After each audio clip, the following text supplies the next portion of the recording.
pero era complicado porque no nos decían que estaba desaparecido, no se usaba esa palabra y nosotros no entendíamos por qué no estaba. Una comunidad entera que nos cuidaba, fíjate, la séptima se volcó mucho a nuestra vigilancia.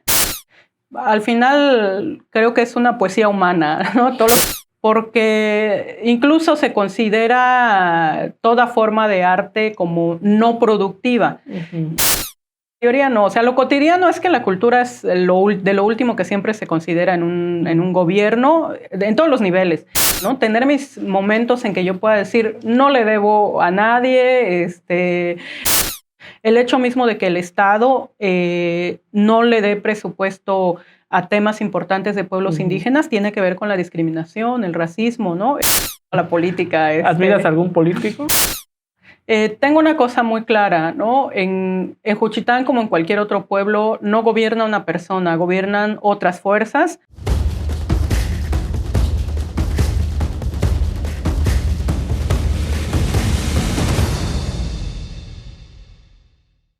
Hola, ¿qué tal amigos? Te doy la bienvenida una vez más a una cápsula de Frente con, aquí en Cortamortaja, y hoy tengo la grata visita de Irma Pineda Santiago, una mujer juchiteca, amante de las lecturas y qué decir de los poemas. Bienvenida, Irma. Muchas gracias, Juan Alberto, un gusto estar contigo conversando. ¿Podrías platicarnos un poco de tu infancia? ¿Cómo fue? Mi infancia fue un periodo muy extraño. Porque, por un lado, sí tuvimos una infancia muy alegre, yo puedo decir que muy nutrida. Crecimos en la séptima sección en un tiempo donde no había pavimento, no había alumbrado en las calles, entonces nos divertíamos mucho las infancias saliendo entre nosotros a contarnos, sobre todo en las noches que ya oscurecía, historias de nahuales, historias de miedo, historias... Y cuando llovía, pues éramos felices jugando en el lodo, hasta se nos abría entre los dedos de tanto andar en el lodo. Entonces, teníamos mucho patio para correr porque era un tiempo en que no había bardas, ¿no? Las casas se miraban entre sí y nos comunicábamos mucho. Entonces, fue un tiempo bonito, fue una infancia muy alegre en ese sentido.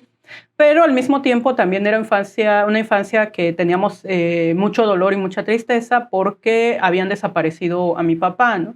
Entonces, este eterno andar en la búsqueda de mi papá, que yéndonos a México, que yéndonos a Oaxaca, que las fiscalías, que luego por esa desaparición nos enfermamos mucho mi hermano y yo, entonces pues que mi hermano lo atendían en México, yo en Oaxaca. Entonces, por eso digo que fue un tanto extraña, porque sí había muchos momentos de alegría, de felicidad, y al mismo tiempo había muchos momentos de dolor y de tristeza, ¿no? Entonces, pero bueno, con eso vivimos. ¿Te acuerdas de alguna anécdota o travesía que hacías con Héctor? Hay muchas, Héctor y yo siempre jugábamos mucho, y además, como te digo, jugábamos mucho en la calle con otras niñas y niños de ahí, pues las historias comunes de los niños de esa época, ¿no? Jugábamos béisbol, jugábamos pelota de hoyo, las rondas, pues que el encantado, que muchas cosas que jugábamos. Lo que sí me acuerdo mucho es que yo era siempre como más tímida, ¿no? Yo muy tímida, muy callada, me gustaba mucho leer desde niña. Y Héctor era terrible, Héctor era un pingo, ¿no? Entonces, yo de niña veía a la mamá de un amigo, mi amigo Camilo, su mamá Berta, que es enfermera, y yo la veía con su uniforme y su cofia, y yo decía, ay, de grande quiero ser enfermera. Y un día Héctor, por andar de travieso, se clavó algo en la mano y le salió un chorro de sangre, un montón de sangre. Cuando vi tanta sangre, yo dije, ay, no, yo no quiero ser enfermera, no me gusta la sangre. Ahí se acabó mi profesión de enfermera, por culpa de Héctor. ¿Conociste a tu padre? Sí, pero se lo llevaron cuando yo era muy chica, cuando yo iba a cumplir 4 años apenas. Entonces, digamos que tengo muy pocos recuerdos de él, de la convivencia con él, aunque son recuerdos como muy grabados y que no se me han borrado. ¿Qué recuerdas de él? Mira, tengo varias imágenes. Por ejemplo, una de las cosas que recuerdo mucho es en las tardes, nosotros, mi hermano Héctor y yo, con él en la hamaca. Y él o cantando para nosotros o leyendo algo, ¿no? Un cuento, un poema.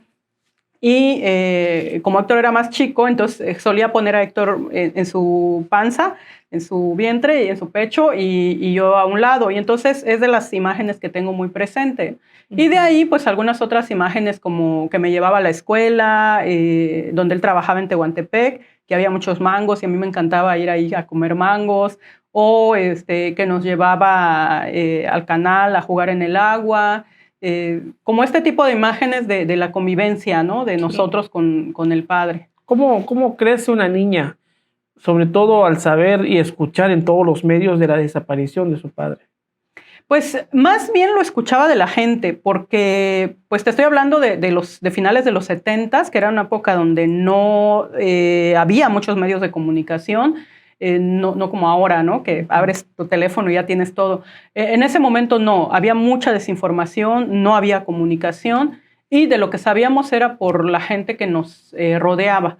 Pero era complicado porque no nos decían que estaba desaparecido, no se usaba esa palabra y nosotros no entendíamos por qué no estaba. Entonces, un poco la explicación que nos daban es que pues la gente del gobierno se lo llevó y lo tiene en una cárcel. Y yo por muchos años crecí pensando que mi papá estaba en una cárcel, pero no entendía yo que en realidad estaba desaparecido porque era un tema y un término que no nos explicaban y no sabían los adultos cómo explicarnos y nosotros como niños tampoco entendíamos qué significaba ser desaparecido. Entonces es complejo ese tema. Pero como leía mucho, te digo, desde niña, leía estas historias de Dumas, de Víctor Hugo, y entonces una de las historias que a mí me gustaba mucho, por ejemplo, era la del Conde de Montecristo. Y entonces en mi cabeza se desarrollaban estas novelas de que mi papá estaba así, ¿no? Como el Conde de Montecristo en una mazmorra, que algún día iba a salir y estas cosas, que me ayudaba la literatura para eso, pues como para hacer más pasable esos momentos. A raíz de ahí, ¿con quién o quiénes creciste? Con mi madre principalmente, que fue nuestra principal cuidadora y educadora, y con una familia extendida, ¿no? Mi abuelo, el papá de mi mamá, mi abuelo Antonio, pues ya cuando desaparecen a mi papá, pues mi abuelo se instala a vivir con nosotros, y en realidad mi abuelo hizo mucho la figura de mi papá, ¿no? O sea, Héctor y yo crecimos regañados cuando nos portábamos mal porque estaba mi abuelo, de pronto un cinturonazo, pues si éramos muy traviesos, pero también con mucho amor. Mi abuelo era un hombre muy, muy amoroso, mi madre también. Estaba mi abuela Lucina, la mamá de mi papá, Nachina Yodo, que también mi abuela era una mujer muy generosa, muy de contarnos cuentos. Yo crecí mucho con historias de conejo y coyote por mi abuela Nachina. Con mi bisabuela Inés, que también era una mujer muy ruda, muy de trabajo, pero tenía sus códigos de amor, ¿no? Regalarnos dulce, preparar lo que nos gustaba para comer. En Navidad nos hacía fiestas y piñatas y un montón de cosas que era su forma de expresar el cariño, pero también nos enseñó mucho del trabajo. Y así varias tías, tíos que estaban siempre alrededor de nosotros y una comunidad entera que nos cuidaba. Fíjate, la séptima se volcó mucho a nuestra vigilancia y yo creo que eso nos permitió no ser gente mala porque siempre estaban muy pendientes de nosotros, ¿no? O sea, de que nos portáramos bien, de dónde andábamos. Siempre había quien le decía a mi mamá dónde andábamos, con quién nos juntábamos, qué andábamos haciendo y eso nos permitió pues, andar derechitos porque estábamos muy vigilados. Tu talento, hablemos de poesía, ¿lo heredaste de tu madre? Pues yo creo que de los dos lados, ¿no? Mi mamá es alguien que le gusta leer y que cuando yo era niña le gustaba mucho leerme cuentos, ¿no? Mi mamá me alimentó mucho en ese sentido de comprarme cuentos, de comprarme libros. Cuando tenía que salir de viaje a las luchas magisteriales a México, a Oaxaca, mi mamá siempre regresaba con libros para nosotros, para mi hermano y para mí. Y esa es una forma en que nos alimentó mucho la imaginación y la lectura, ¿no? Y del lado de mi padre, pues también que le gustaba cantar, tocar la guitarra, leer poesía para nosotros. Entonces, creo que ambos lados contribuyeron para nuestra formación y también la oralidad. Mi abuelo Antonio nos contaba muchas historias de los Vinizá, de los antiguos, de la gente, o historias que les contaban a ellos. mi abuela Lucina, que también te digo que me contaba muchos cuentos, la abuela Inés, que también nos contaba sus historias. Entonces tuve una infancia muy nutrida de literatura, tanto escrita como oral, y yo creo que eso permitió que pudiera yo desarrollar la escritura. Tus primeras lecturas poéticas, ¿algún autor o autores que influyeron en ti? Sí, varios. Yo de los primeros que recuerdo, poetas que me sigue gustando, por ejemplo, Federico García Lorca, que me sigue gustando mucho por el ritmo, por la calidad de su poesía. Miguel Hernández y otros poetas como Alberti, que eran un grupo de poetas que pertenecían a una llamada generación del 27, que fueron parte de un movimiento de resistencia, de lucha en España, que lucharon contra la dictadura de Franco en España. Y entonces creo que también por eso mismo me identifiqué, ¿no? Porque hablaban de la resistencia, de la lucha y del amor y de la muerte. Entonces eso me gustaba mucho. Y es de los primeros autores que recuerdo. Y también, pues, algunos poetas locales que yo empecé a saber o a escuchar poemas de Macario Matus, Víctor Terán, Víctor de la Cruz, Esteban Ríos, ya como a principios de los 80. Entonces, empecé a acercarme a esta literatura y luego a buscar más cosas. ¿Cómo definirías tus poemas? Pues son diversos, ¿no? Son poemas en donde abordo temas de la cultura local, temas del amor, del erotismo, la vida cotidiana, la muerte. Entonces yo creo que los temas son diversos. Al final creo que es una poesía humana, ¿no? Todo lo que vivimos como seres humanos. ¿Le has dedicado algún poema a alguien especial? Uy, sí, varios. A diferente gente de mis diferentes amores, ¿no? Digo diferentes amores en el sentido de que tengo poemas que le he dedicado a mi hijo, por ejemplo, que es ese gran amor que implica la maternidad. Y tengo poemas a mi sobrina, tengo poemas a quienes han sido mis parejas también, poemas que le he dedicado a mi madre, algunas amigas en especial. Entonces, ¿cómo te inspiras? Pues mira, hay dos cosas en lo que yo escribo. Una que es la poesía que viene de la inspiración y que esta nace de cosas que pasan en la vida cotidiana, algo, un detalle, una chispa, una palabra, una imagen, un paisaje, algo lo detona y eso nace para un poema, ¿no?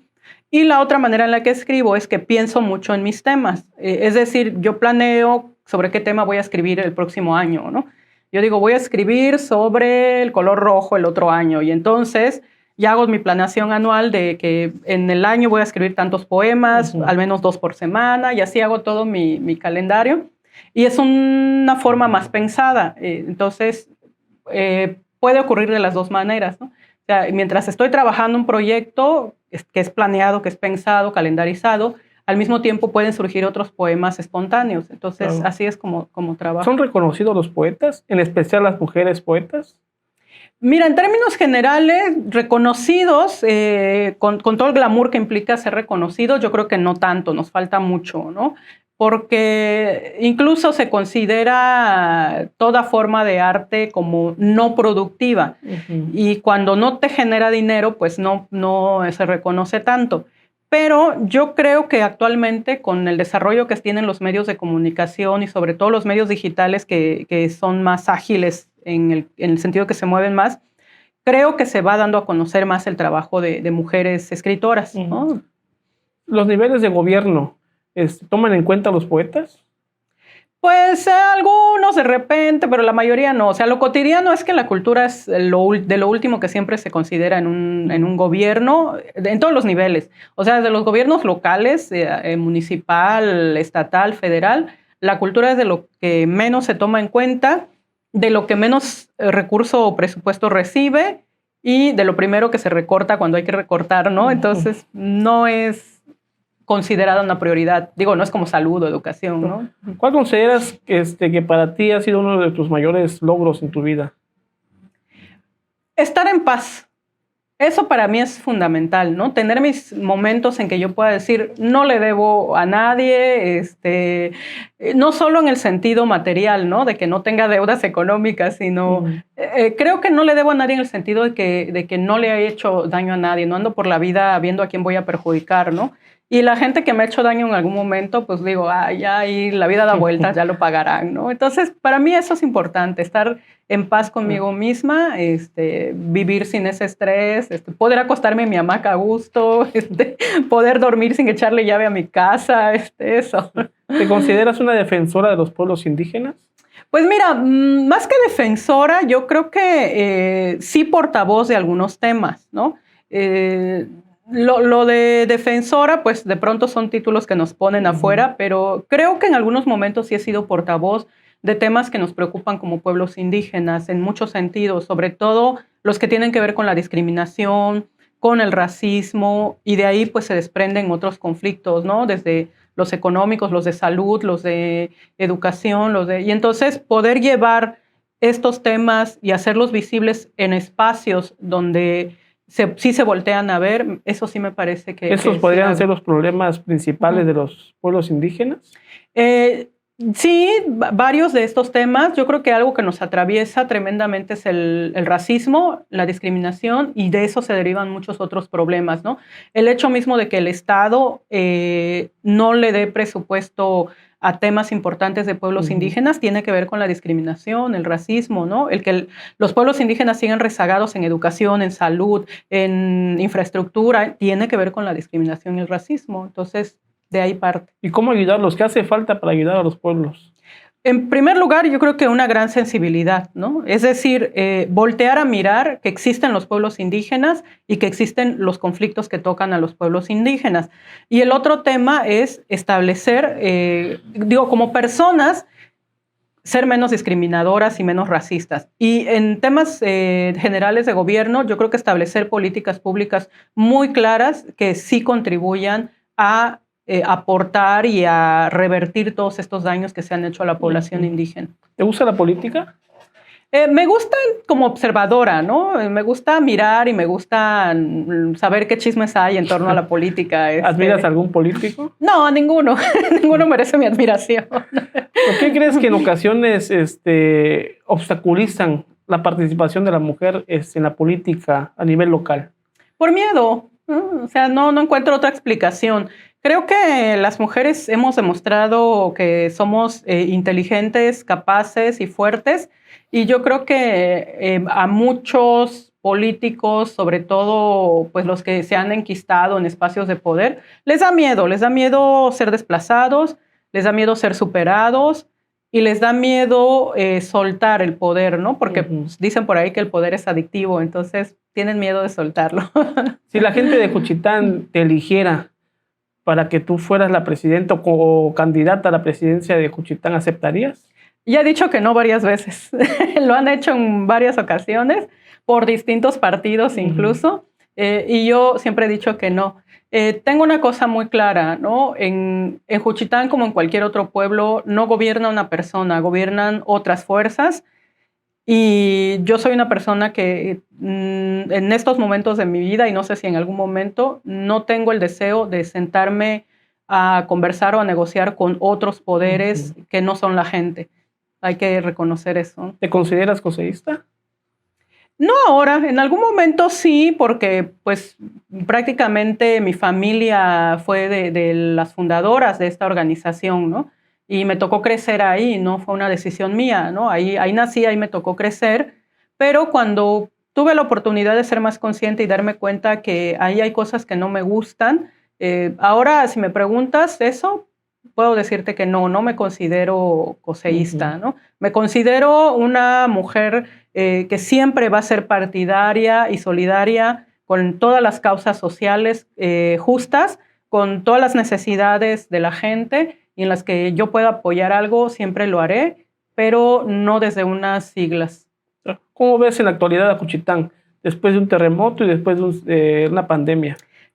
Mira, es lamentable y creo que estamos muy mal, pero me parece que ese no es el gran problema de Juchitán. Me parece que tenemos un tema más grave, que es la delincuencia organizada o no organizada, y que esta delincuencia está generando mucha violencia en todos los niveles en Juchitán. Y creo que ese es el terrible mal que tenemos ahora. ¿Qué le hace falta a Juchitán?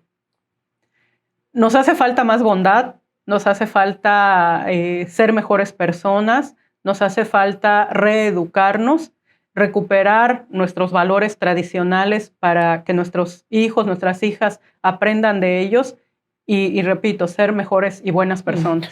Si el destino por alguna ocasión te pusiera como presidenta de Juchitán, ¿cuál sería tu primera acción? Uy, es que eso no va a ocurrir. No, la verdad. En un poema que lo escribiera, si yo fuera presidenta, ¿cuál sería? No, ni siquiera lo visualizo, fíjate. No, me han invitado y he dicho que no, un partido, otro partido, incluso no partidos, gente de sociedad civil que me ha dicho como sociedad civil, vamos. No, ni siquiera lo he visualizado, no es algo que esté en mi esquema, ¿no? ¿Crees que a nivel nacional México esté preparado para que sea gobernado por una mujer? Desafortunadamente, aún no. Me parece que todavía nos falta, ¿no? Hay algunos lugares, hay algunas ciudades que sí han avanzado un poco más, son más progresistas y están siendo gobernados a nivel municipal o estatal por mujeres, pero creo que a nivel nacional todavía nos falta. ¿Qué esperas del gobernador electo, Salomón Jara? No espero nada, no espero nada. Yo de los políticos nunca espero nada. ¿Cómo ves el gobierno de él? Como te digo, no espero nada, ¿no? Soy espectadora y me tocará ver cómo va avanzando todo, pero la verdad es que yo hace mucho tiempo dejé de tener expectativas en los políticos. Yo estoy convencida de que los cambios que podamos hacer los tenemos que hacer a nivel local y mientras más salgo, más me doy cuenta de esta idea, ¿no? Justamente ahora que he tenido oportunidad de estar en un espacio internacional como es la ONU, si me preguntas qué aprendí de la ONU, te diré que a nivel internacional lo que aprendí es que tenemos que trabajar en lo local para hacer los cambios. Si en lo local, en nuestra comunidad, en nuestra colonia, en nuestro barrio, en nuestra casa, no trabajamos para generar los cambios, no podemos esperar nada de nadie. Por eso yo no espero nada de ningún político, ni del gobernador nuevo o viejo, o nada. ¿Tu propósito de fin de año?